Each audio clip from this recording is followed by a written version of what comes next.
¿Cómo están? Muy buenas tardes. Vamos a iniciar con el desarrollo del curso sobre mantenimiento rutinario en caminos vecinales y departamentales. Este aspecto del mantenimiento de vías lo que busca es básicamente la generación y desarrollo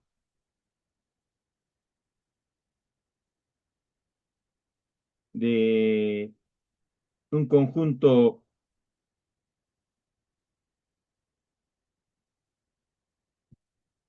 de actividades que van a estar orientados a garantizar la preservación de los aspectos de transitabilidad de las vías, en este caso de las vecinales y también de las departamentales. Eh, Forma parte de toda una estrategia relacionada a la conservación vial, donde también vamos a encontrar la rehabilitación, la conservación de vías que tienen una serie de parámetros y una serie de aspectos, tanto técnicos como normativos. Básicamente, cuando hablamos de el mantenimiento vial, lo que estamos viendo es evitar que se pueda presentar la curva de deterioro, digamos, común de una vía si ésta no se ve atendida por este conjunto de actividades. Cuando una vía eh, sin pavimentar o pavimentada con pavimento flexible o rígido, etcétera, es puesta al servicio y prestación de actividades, va a empezar a sufrir procesos de degradación principalmente de su transitabilidad. Y se entiende que en un periodo aproximado de entre 7 a 10 años, a 15 años, la vía va a pasar de un estado muy bueno a un estado malo. Y lo que prosigue, si no se desarrollan actividades orientadas a preservar esta calidad, va a ser el deterioro acelerado y finalmente la descomposición total de la vía.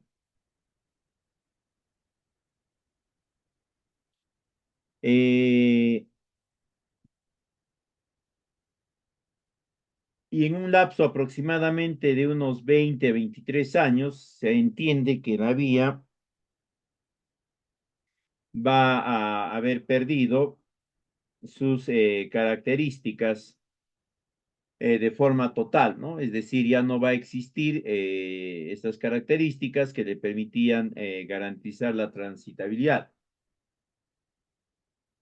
Entonces, es bajo ese marco que se va a desarrollar toda una estrategia orientada a la conservación vial que lo que busca es revertir o contrarrestar un ciclo fatal del estado situacional de las vías hacia un ciclo deseable, un ciclo idóneo, donde una vez construida la vía y puesta en operación, es decir, para que brinde el servicio de traslado, de transporte, se tenga en cuenta un conjunto de actividades para controlar ese proceso de deterioro. Estas actividades van a ser en inicio el mantenimiento rutinario y luego el mantenimiento periódico. En esta oportunidad nos vamos a centrar en lo que es el mantenimiento rutinario, que básicamente viene a ser un conjunto de acciones que, como su mismo nombre nos indica, se van a desarrollar con una determinada frecuencia. Eso nos hace comprender que es algo repetitivo, ¿no? Este año desarrollo estas actividades ABC, el año que viene desarrollaré nuevamente las actividades ABC, el siguiente año volveré a desarrollar las actividades ABC porque esa es una rutina, son acciones que se desarrollan en periodos de tiempo predeterminados. Y Este mantenimiento rutinario se va a ver fortalecido con el mantenimiento periódico. El mantenimiento periódico, a diferencia del rutinario, congloba a un conjunto de actividades que se van a desarrollar no de forma frecuente, pero sí de forma programada, cada 3 años, cada 2 años, cada 4 años, 5 años, así. Ahora, un aspecto que también tenemos que tener claro es que estas actividades que se van a desarrollar tanto en el mantenimiento periódico como en el rutinario están determinadas ya por nuestros marcos normativos. En el caso específico de las vías vecinales, de las cuales el Estado asume el costeo de su mantenimiento, es el mismo Estado que va a disponer cuáles son las actividades de mantenimiento rutinario y también periódico que se deben de realizar. En cambio, en las vías vecinales, donde el Estado no es el que absorbe el conjunto de recursos que se requieren para el mantenimiento, sino un tercero, que es el concesionario, el Estado va a definir cuáles son las actividades que podrían o que deberían de considerarse en este tipo de mantenimiento. Y ya va a estar en función a evaluaciones de las entidades que están operando para definir si esas actividades se van a realizar en su totalidad, en una parte, etcétera. Además de ello, el Estado sí tiene competencias para poder verificar si efectivamente las actividades de mantenimiento periódico que se están desarrollando, que se han propuesto desarrollar, son las que efectivamente se requerían, ¿no? Esto con la finalidad de controlar, de garantizar que se estén ejecutando las actividades que son necesarias y que garantizan la conservación vial.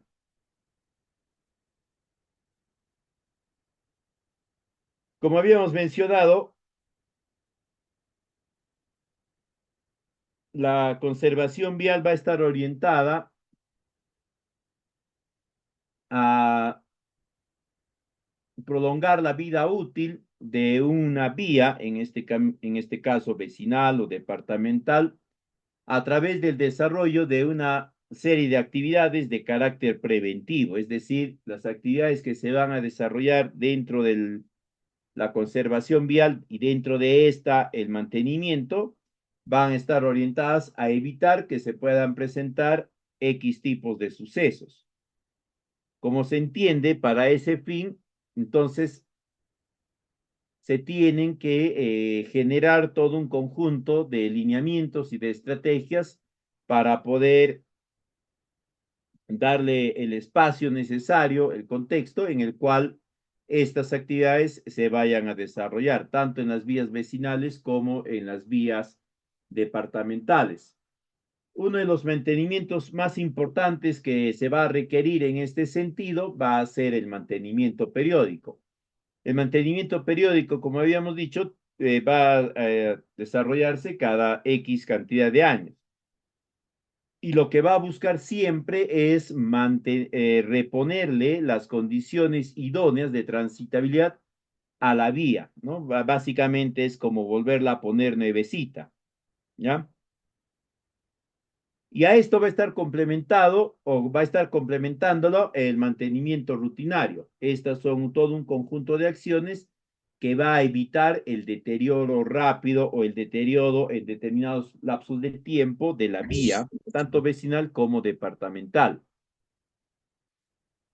Es por ello que se entiende que el mantenimiento vial es básicamente un mantenimiento de carácter preventivo, ¿no? Para ello se tienen que desarrollar algunas actividades. Una de las actividades fundamentales que se va a tener que desarrollar va a estar relacionada a la evaluación de las condiciones y en función a ello a la elaboración y presentación de propuestas o de planes o de proyectos para el mantenimiento. Y acá vamos a encontrar dos esquemas. El primero, el mantenimiento de las vías vecinales, que como ya les había comentado hace unos instantes, son de responsabilidad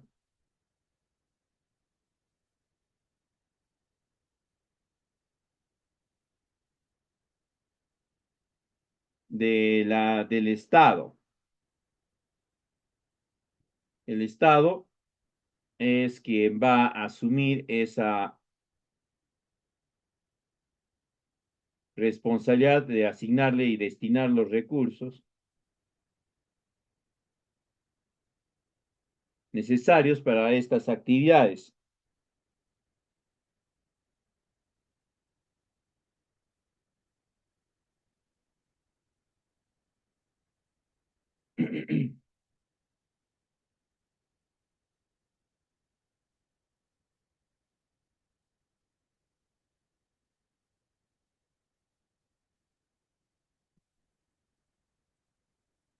Este mantenimiento rutinario de vías vecinales a la fecha se desarrolla todavía en función a la estructura que ha planteado la entidad sectorial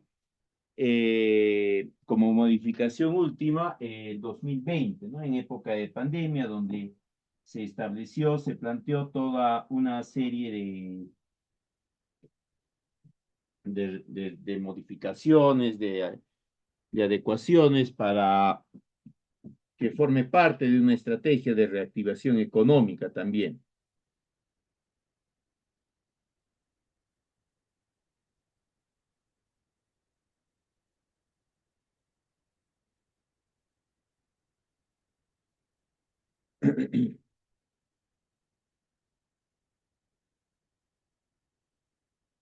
Eh, lo que se buscaba con esta, pues, era facilitar los procesos de planificación y ejecución de estas actividades de mantenimiento rutinario y que formen parte de la propuesta de reactivación económica del Estado.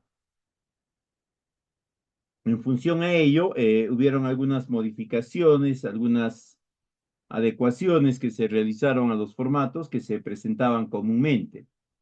Para el desarrollo del mantenimiento rutinario se tiene que presentar un plan de trabajo que básicamente comprende las siguientes partes, ¿no? Es un expediente que va a elaborarse y las partes que comprende son la información técnica, donde hay un conjunto de informes y de cuadros resúmenes que se van a ir presentando.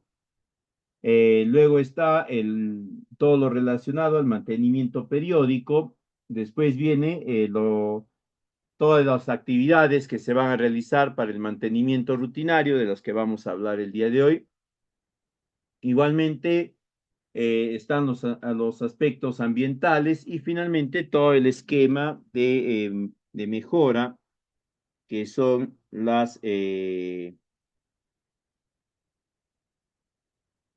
los planos, ¿no? Ahora, como les mencionaba, esta, este contenido se ha modificado y se ha adecuado en el año 2020. Y la adecuación básicamente abarca a los formatos de resumen que se tienen que presentar. Se siguen presentando los informes, el esquema y el contenido de los informes básicamente sigue siendo el mismo, pero sí hay una ligera variación en varios de los formatos resumen. En primer lugar, tenemos el formato 1, donde se va a establecer los aspectos generales del, del proyecto. Acá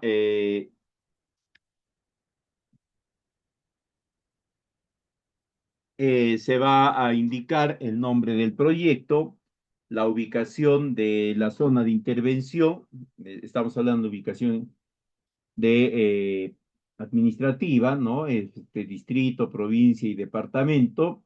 Y luego la ubicación geográfica de los tramos o el tramo. Por lo general, esta estrategia se desarrolla bajo la modalidad de tramos, ¿no? Son una serie de tramos que se van a atender. Luego está la clasificación. En cuanto a la clasificación, hay todavía un esquema elaborado, pero se va a volver a verificar este esquema como parte del proceso de la elaboración del plan. El tiempo de recorrido, la velocidad promedio a la que se ha recorrido, la fecha de la última rehabilitación, si son varios tramos, se recomienda pues que se pongan las fechas respectivas a cada uno, ¿no? Tanto del último mantenimiento rutinario como también del último mantenimiento periódico. Y después se va a indicar la ubicación mediante progresivas de los centros poblados que puedan estar en el trayecto de estos tramos.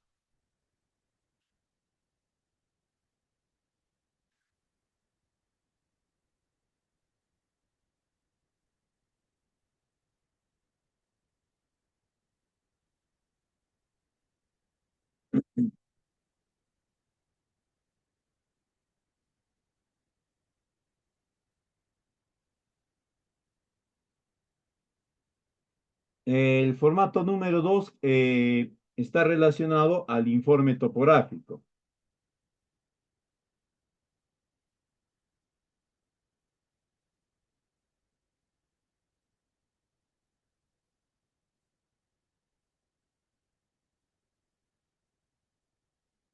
En este informe topográfico, en este cuadro resumen, se tiene que indicar de las progresivas cada 50 metros. Eso sí es obligatorio. Se tiene que establecer de ahí si el tipo de terreno es plano, ondulado, accidentado o escarpado, cuál es la pendiente, tanto la máxima como la mínima, y el ancho de la superficie de rodadura. Y de cada progresiva mínimamente se debe de acompañar una foto. Esta foto tiene que ser lo suficientemente representativa que exhiba la pendiente y la tipología de terreno que se ha determinado. Igualmente que se pueda apreciar en ella el ancho de superficie que se ha establecido.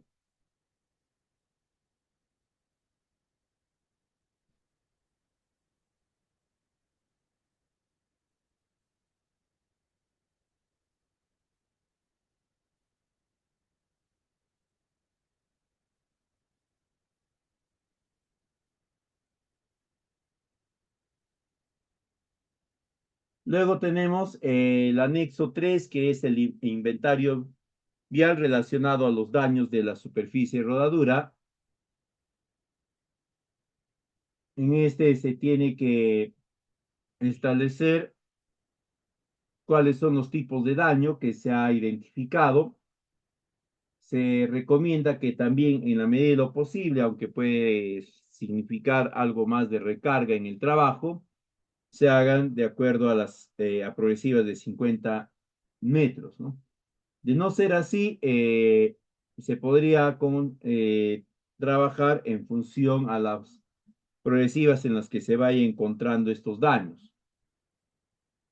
Se va a indicar la progresiva de inicio y la progresiva de fin, donde está ubicado el daño, qué tipo de daño es, si es una deformación, erudición, baches, etcétera.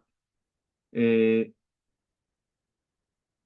Luego, la dimensión o gravedad, es decir, si son huellas, si son hundimientos, etcétera, de acuerdo al cuadro que está ahí en pantalla.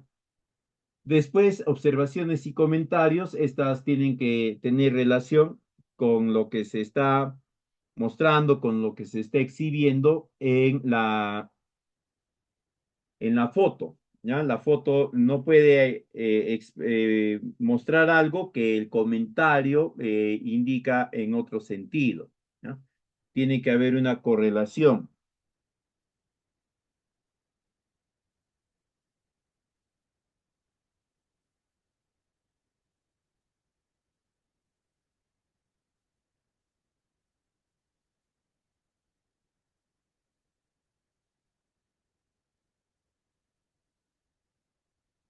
El formato 4 está relacionado a las canteras, fuentes de agua y áreas auxiliares.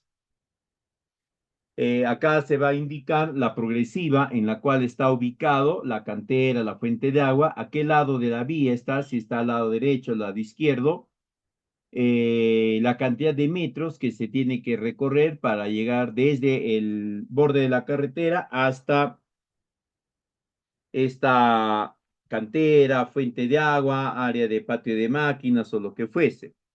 Luego se tiene que indicar cuál de estos es y si tiene algún propietario que reclame posesión o dominio sobre el mismo. Si no hay, se coloca que es de libre disponibilidad, ¿no?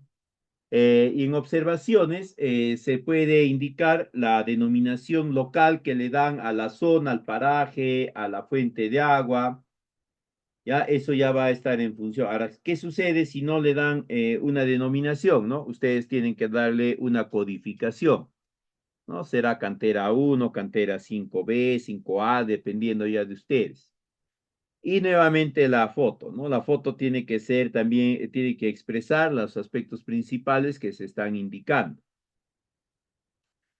En el formato 5A van a colocar lo relacionado a obras de arte, ¿no? Ahí tengan en cuenta que en primera instancia van a considerar las obras de arte relacionadas a puentes, ¿no? Si son definitivos, provisionales, con viga, colgante, son túneles, etcétera. Después, si son la tipología y el material. Igualmente, donde se encuentre ubicado, tienen que señalar la progresiva, ¿no? La clase, si es un puente, un pontón, un túnel, un muro, la tipología, es decir, el material. Luego tienen que indicar la condición funcional, si está en una condición funcional considerada como buena, como regular o como mala, ¿no? Totalmente obstruida. Eh, en observaciones, ustedes pueden indicar algún aspecto relevante relacionado principalmente a lo que es la obstrucción parcial o total. Si ha habido un deslizamiento que ha cerrado la cuneta, que es una obra de drenaje, o ha habido un huaico que tal vez ha obturado total o parcialmente un 50, 70, 80% de la alcantarilla, el puente, lo que fuese.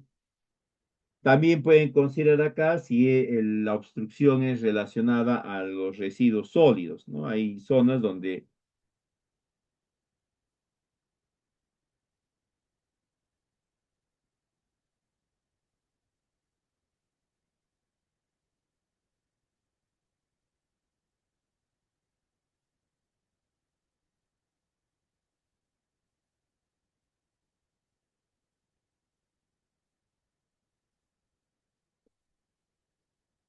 en el formato 5B van a colocar lo relacionado a obras de drenaje, pero tipo alcantarilla, cuneta. El modo es similar al anterior, el formato es bastante similar, lo único que cambia acá es la clase, ¿no? Si es alcantarilla y demás. La condición funcional y la condición estructural, en este caso sí hay una condición estructural. La condición estructural está relacionado, así presenta obstrucciones o no, y la condición funcional es si permite el paso, el descubrimiento apropiado de agua. Igualmente se va a colocar acá la dimensión del daño, los comentarios, observaciones y por último una foto. Eh,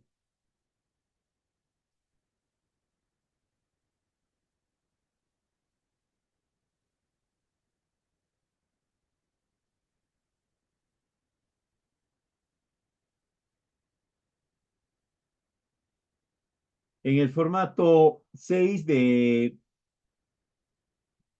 señalización, ¿no? Van a colocar todas las progresivas donde se identifiquen señales, ¿no? De tránsito de tipo reglamentario, preventivo, informativo. En algunos casos la señal no existe, no está, la han retirado, la han sacado, la han extraído y ahí tienen que contrastar con el plano original para indicar que en esa progresiva existía o debería de existir una señal.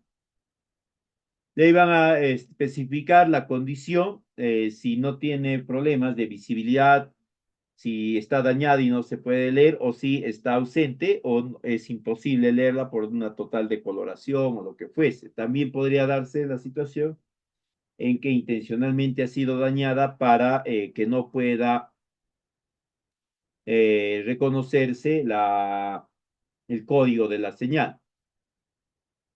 De ahí van a colocar el material del que está hecho, si es fibra de vidrio, acero o algún otro material. Y finalmente van a colocar algunas observaciones o comentarios, ¿no? Ahí van a colocar de preferencia hacia qué lado de la vía está la señal, ¿no? Y si en algunos casos está indicando que es un giro a la derecha, a la izquierda, pendiente, derrumbe, lo que sea, y luego las fotos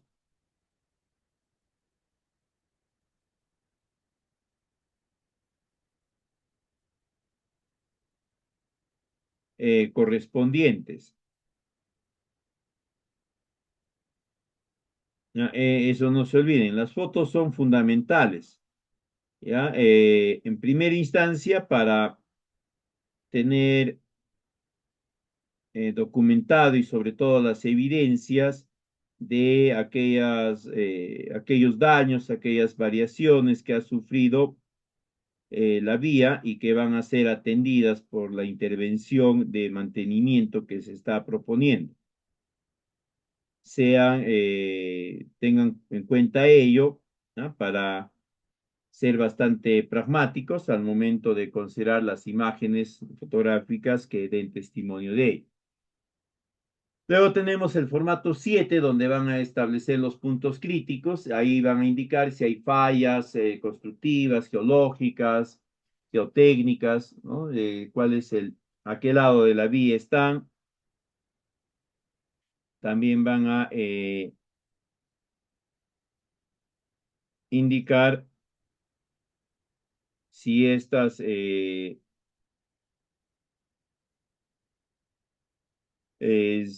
encuentran activas y generan dificultades de forma periódica o bajo ciertas condiciones, ¿no?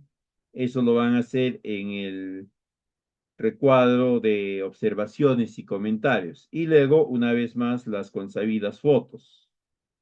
Hay una recomendación válida, siempre es que ustedes sean lo suficientemente hábiles para que a través de una o dos fotos puedan exhibir, puedan mostrar varios aspectos que estén considerados en los diferentes informes, ¿no? Si no, de lo contrario, pues se van a llenar de fotos, ¿no? Van a tener 500, 800 fotos, que eventualmente también es válido, ¿no? Pero no es del todo práctico, ¿no? Son tantas fotos que al final te terminas enredando, terminas confundiéndote, colocando una cosa por otra, o en su defecto, hay una foto en la que se muestra, se exhibe algo y otra donde se da a conocer todo lo opuesto, ¿no? O no guardan correlación. El informe fundamental que va a determinar todo esto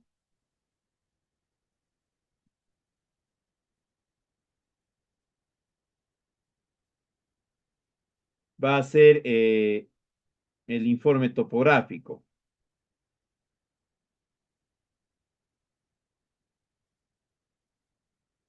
Ese informe va a requerir que se empleen instrumentos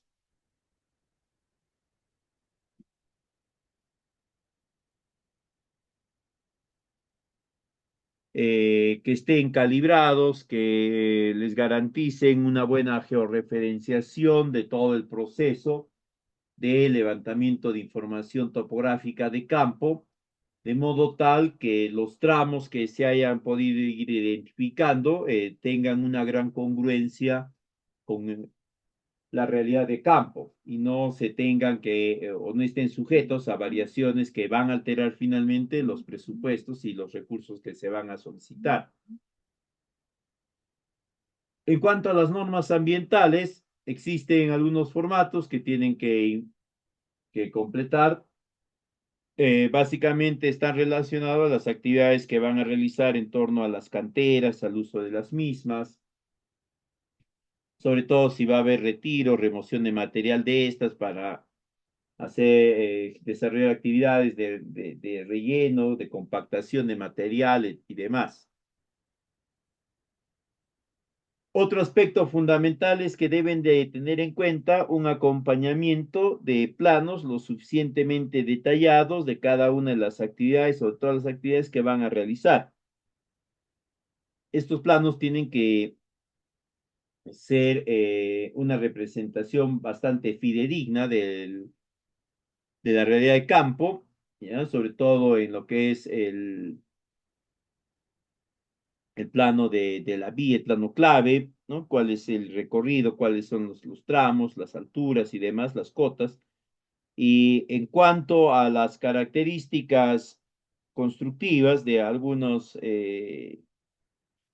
tramos, de algunas obras de ingeniería, ¿no? Estas tienen que estar definidas mediante las normas técnicas competentes que la entidad sectorial ha ido estableciendo. Recuerden que tienen que tener una cantidad de planos lo suficientemente apropiada para que se sustenten todas las actividades que van a desarrollar.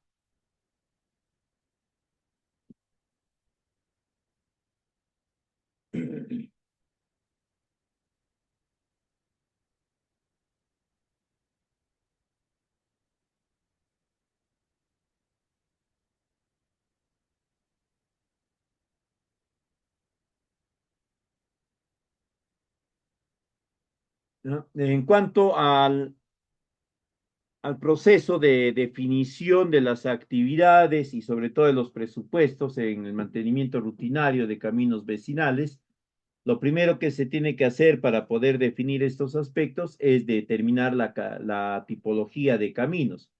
Para eso se tiene que definir cuál es la tipología de cada uno de los kilómetros que corresponden a los tramos que vamos a trabajar. Para este fin se tiene que definir cuáles son los factores de cada uno de estos tramos, ¿no? ¿Qué factores? Los factores de relieve, de drenaje y de calzada y vegetación. De ahí, aplicando las fórmulas correspondientes, se va a ir determinando la tipología de camino que le corresponde a cada uno de esos tramos de kilómetros. En cuanto al primer factor de relieve, este va a estar sujeto a dos índices. El primero va a ser el índice de pendiente ponderada, donde se hace básicamente una ponderación eh,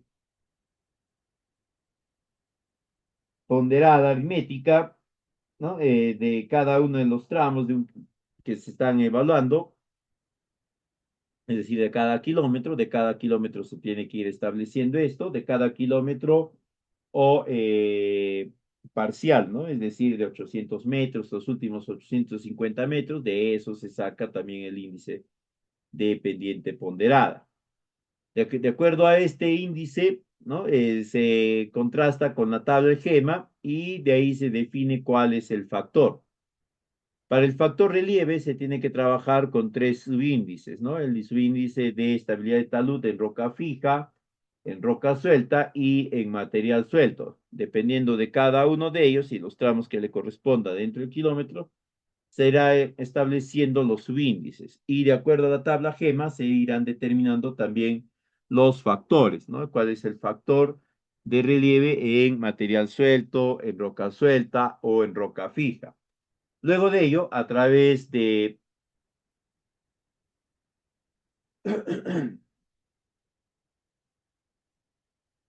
la fórmula para el cálculo de la estabilidad de talud, ¿no? Se va a determinar este valor. Es un cálculo de promedio aritmético simple. Entonces, sumo los tres subíndices que he obtenido, tanto en materia de rocas fija, roca suelta y material suelto. Le saco el promedio aritmético y obtengo un dato. Este dato lo voy a corroborar, lo voy a contrastar con el valor de la tabla de GEMA y dependiendo del rango voy a asumir un factor. Luego de ello, a través de la expresión voy a hacer los reemplazos respectivos, ¿no? Con el índice de pendiente ponderada y el índice de estabilidad de talud y voy a obtener el factor de relieve, que es el primer factor que se va a generar. Luego tengo que obtener el factor de drenaje. Este se obtiene en función a la cantidad de obras de drenaje que está presente en cada uno de los tramos de kilómetros y también en función a la precipitación pluvial promedio anual que se presenta en ese mismo tramo. Aplicando una vez más la expresión, voy a obtener el factor de drenaje. Luego, obtengo el factor de calzada. Acá no hay más que un solo subíndice, ¿no? Que se obtiene también a través de la medición y el promedio de los anchos de la calzada. El valor que se obtiene se contrasta con el valor de la tabla de GEMA y se usa el índice que nos indique. Lo mismo sucede con el factor de relieve. Una vez que ya se tienen los cuatro factores, ¿no? Eh, se va a proceder a determinar a través de la expresión el valor de ese tramo, es de todo el tramo ya. Perdón, es el valor del tramo de cada kilómetro. ¿Ya? Yo acá hago los reemplazos respectivos y obtengo que es un tipo 3.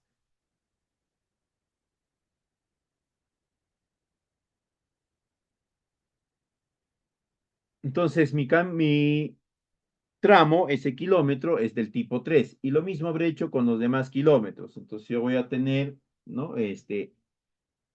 Por cada kilómetro, una tipología. Y lo que voy a hacer al final es consolidar esto, ¿no? Voy a calcular los subtotales por tipologías. Sumo todos los tramos que son del tipo 1B, sumo todos los tramos que son del tipo 2B y lo mismo del tipo 3B y determino una cantidad de kilómetros por cada una de ellas. Esto va a ser fundamental para poder estimar más adelante cuáles son las cargas y los costos que se tienen que generar. Por cierto, en caminos vecinales el nivel siempre va a ser B, ¿no? El nivel siempre va a ser B, lo único que va a variar es el tipo, ¿no? Tipo 1, tipo 2 o tipo 3, de acuerdo a las características que hemos ido identificando. Una vez hecho esto, vamos a proceder nosotros a determinar la cantidad de trabajo, la carga de trabajo que se va a requerir para cada una de las actividades que hemos determinado. Las actividades que se van a desarrollar en el mantenimiento rutinario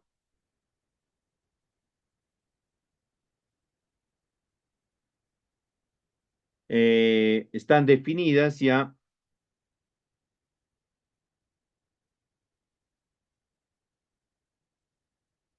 por la entidad sectorial.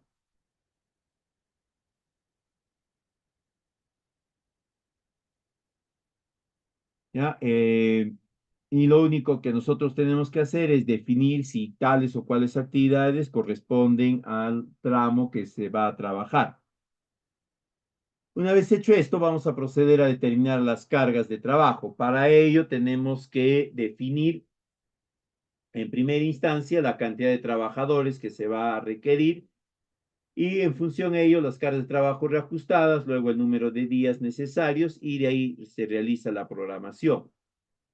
Para determinar la cantidad de trabajos tenemos que remitirnos a la tabla del GEMA, ¿no? Vamos a agrupar eh, de acuerdo a las tipologías la cantidad de kilómetros que le corresponde a cada una de ellas. Y luego, contrastando con la productividad de la tabla GEMA, ¿no? Cantidad de kilómetros por trabajador, vamos a realizar los ajustes necesarios. En este ejemplo, en el tipo 1B tenemos 7 kilómetros y nos indica que en el tipo 1B se requiere o un trabajador puede atender hasta 5 kilómetros.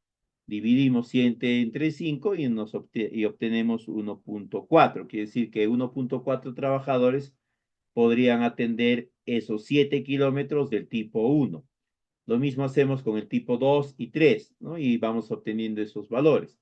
Sumamos todos ellos y obtenemos un total de 12 trabajadores. Quiere decir que para este tramo total de 42 kilómetros, vamos a requerir para la actividad de limpieza de cunetas un total de 12 trabajadores.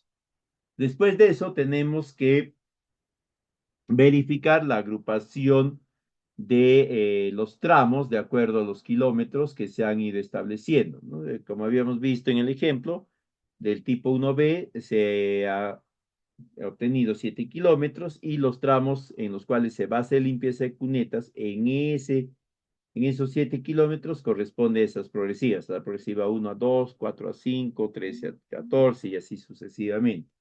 Lo mismo en la tipología 2B y 3B. Luego de eso tenemos que establecer la longitud, ¿no? Cuántos metros lineales se ha identificado en cada uno de ellos. Luego vamos a calcular las cargas de trabajo por kilómetro. Para ello, una vez más, nos trasladamos a la tabla GEMA. En la tabla GEMA nos indica que para el tipo 1B se requieren 4.700 metros lineales, para el tipo 2B 10.600 y para el tipo 3B 4.000. Lo que vamos a hacer acá es básicamente dividir esta cantidad entre la cantidad de kilómetros que hemos obtenido en nuestro consolidado, ¿no? En el tipo 1B dividimos 4.700 metros lineales entre 7 y vamos a obtener 671.42. Según la tabla del GEMA, la carga de trabajo es cada 1.000 metros, ¿no? Cada 1.000 metros se requiere una frecuencia. Lo que vamos a hacer es multiplicar nuevamente esos 4.700 por una frecuencia y lo dividimos ese producto entre 7 y vamos a obtener básicamente el mismo dato porque estamos multiplicando únicamente por 1. En el cambio, en el tipo 2B cambia, ¿no? ¿Por qué? Porque en el tipo 2B nos indica que la carga de trabajo es de 16.600 y según nuestro inventario tenemos en ese tipo 28 kilómetros. Hacemos la división que corresponde y vamos a obtener un dato de 592.86. Según la tabla de GEMA, nos indica que acá la carga de trabajo debería de ser por 1.200 metros por kilómetro. Esto nos indica que vamos a tener dos frecuencias, según nuestro cálculo, ¿no? El 592 dentro dos veces en 1.200. Multiplicamos esos 16.600 por 2 y lo dividimos entre 28 y obtenemos 1.185 centímetros. Es metros lineales por kilómetro. Lo mismo sucede con el tipo 3B. Una vez hecho esto, estos valores que hemos obtenido los vamos a reajustar. Para ello los vamos a multiplicar por la cantidad de kilómetros que hemos definido de cada uno de ellos.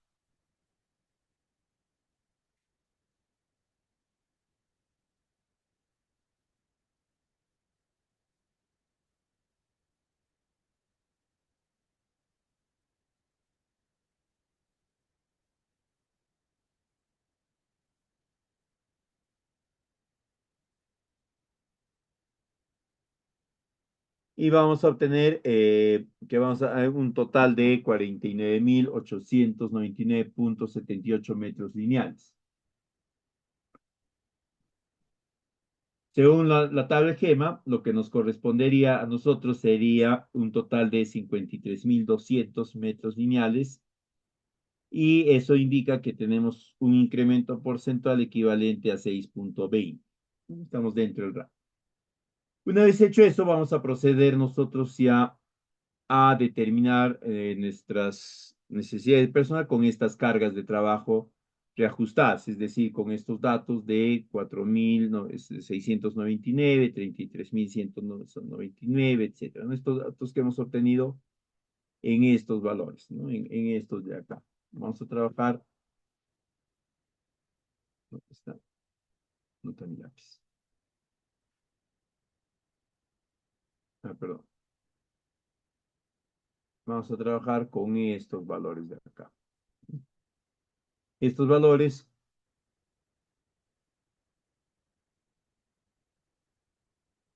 son estos de acá, y con ellos vamos a desarrollar los cálculos posteriores, ¿no? Entonces tenemos que, para la actividad reajustada, tenemos 49.899 metros lineales, teniendo en cuenta que vamos a trabajar con una cuadrilla, eso, y que esta cuadrilla va a tener un rendimiento de 480 metros lineales por día. Requeriremos de 104 días del año para desarrollar la actividad de limpieza de cunetas, ¿no? Eso trasladamos al cuadro y de ahí procedemos nosotros a la programación, ¿no? A lo largo de todo el año, teniendo en cuenta también la priorización según estacionalidad.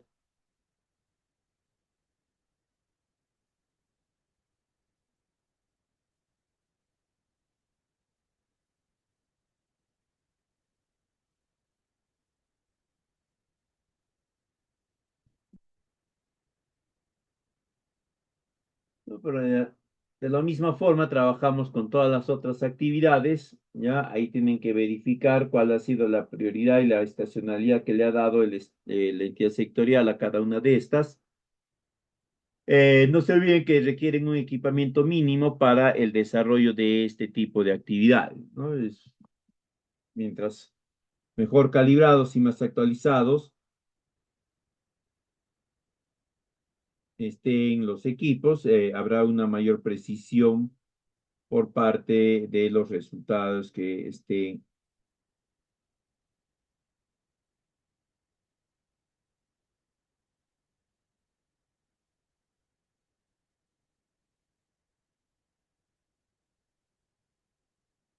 Bien, en cuanto al mantenimiento rutinario de vías departamentales, este tiene un procedimiento algo distinto porque está ya en función a los compromisos que han ido adquiriendo las entidades que están encargadas de su operación y mantenimiento mediante esquemas establecidos ya de concesiones. En algunos casos, las mismas las entidades operativas pertenecen al mismo Estado y el Estado es quien asume la responsabilidad.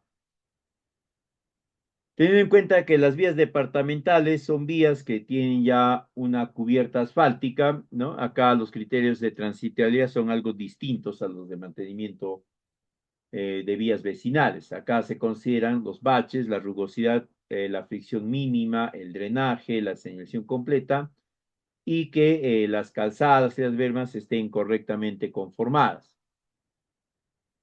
Un aspecto fundamental va a ser la regularidad superficial que permite un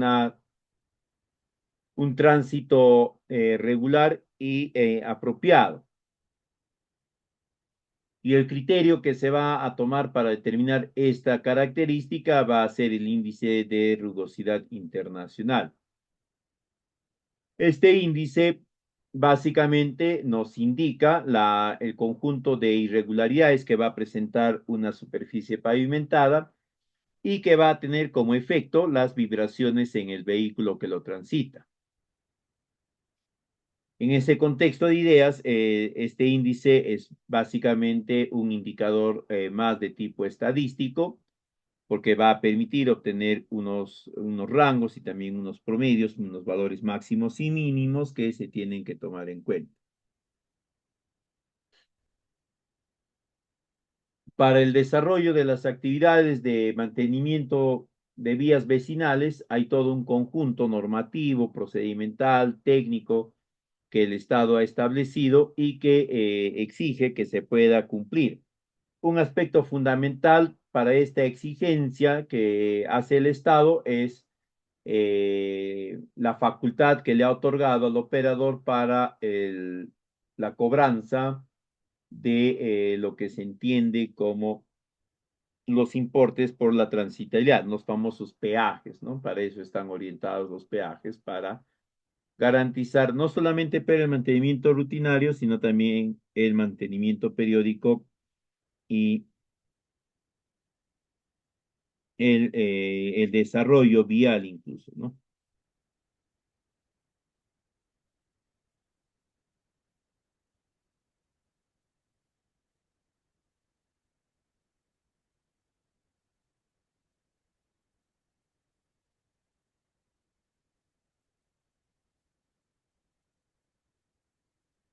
Eh,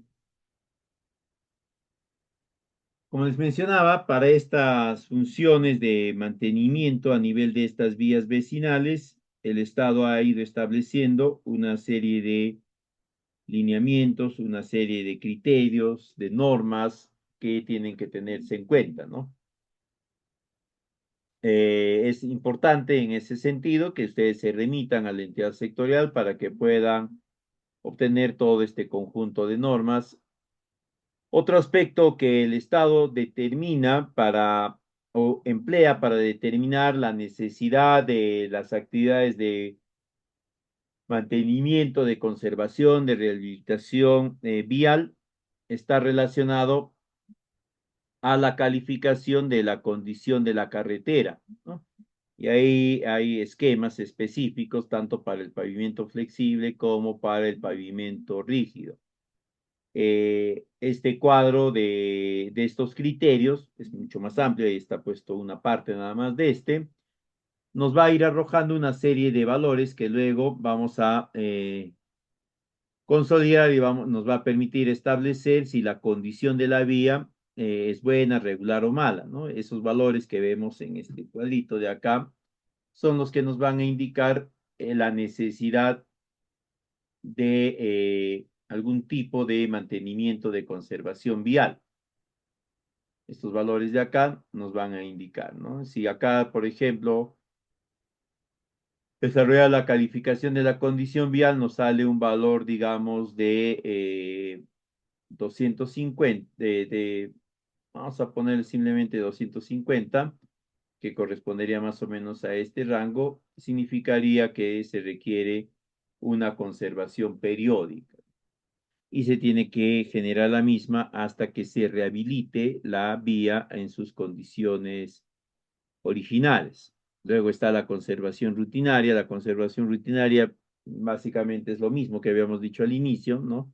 Son acciones que se van a realizar de forma frecuente y con bastante regularidad para garantizar el funcionamiento correcto.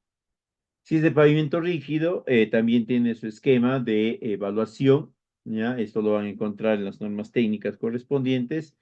Igualmente, luego de la consolidación de los resultados, se obtiene un valor y este, de acuerdo a los rangos establecidos, nos permite determinar si se requiere una conservación periódica, rutinaria, rehabilitación, reconstrucción o lo que fuese necesario. Hay algunas actividades que están ya consideradas como parte del mantenimiento rutinario, tanto en vías departamentales con pavimento flexible y rígido. Con pavimento flexible son el sellado de fisuras y grietas, tanto en la calzada como en las bermas, lo mismo el parchado superficial y profundo de la calzada, el bacheo de las bermas, la nivelación de bermas con material granular, perdón, y el parchado superficial y profundo de las bermas que tengan tratamiento asfáltico.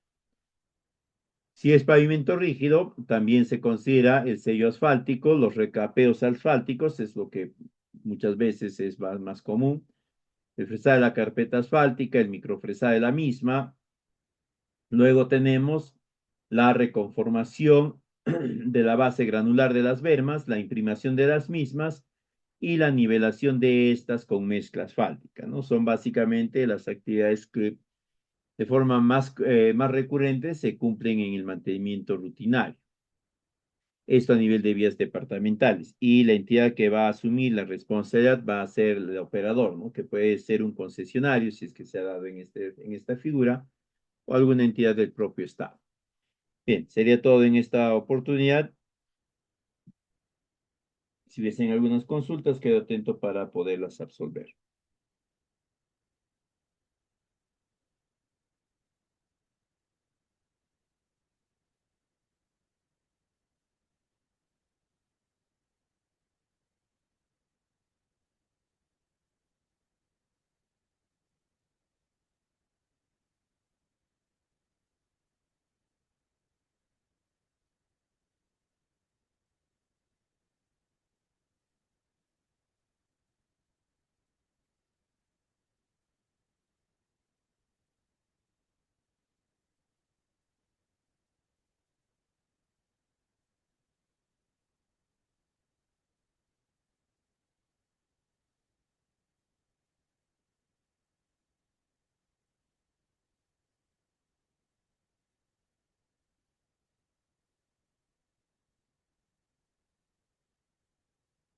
Bien, si no hay consultas, muchísimas gracias por la atención prestada. Muy buenas noches con todos. Permiso.